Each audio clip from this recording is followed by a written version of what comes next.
एक समय की बात है, एक बड़ा सा मोटा हाथी था जिसका नाम था गजराज। गजराज जंगल का सबसे बड़ा और सबसे प्यारा हाथी था। उसकी त्वचा पर हल्की हल्की धूल जमी रहती थी और उसकी बड़ी बड़ी आंखें हमेशा चमकती रहती थीं। गजराज का दिल भी उसके आकार की तरह बहुत बड़ा था।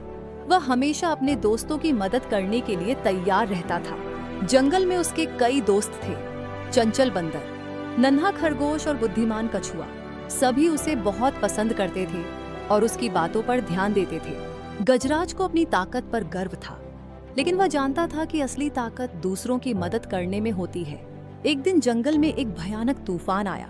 तेज हवाएं चलने लगीं और बारिश शुरू हो गई। सभी जानवर डर गए और छिपने की जगह ढूंढने लगे। गजराज ने देखा कि उसका दोस्त नन्हा खरगोश बहुत घबरा गया है।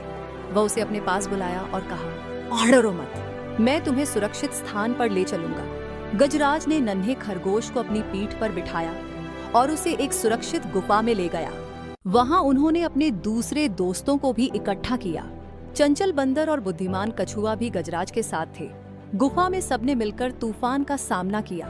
गजराज ने अपनी बड़ी शरीर से गुफा के दरवाजे को ढक लिया ताकि पानी अंदर न आए। तूफान जब थम गया तो सभी जानवर बाहर आए। उन्होंने देखा कि जंगल में कुछ पेड़ गिर गए थे, लेकिन गजराज ने सबको सुरक्षित रखा था। सभी ने मिलकर गजराज का धन्यवाद किया।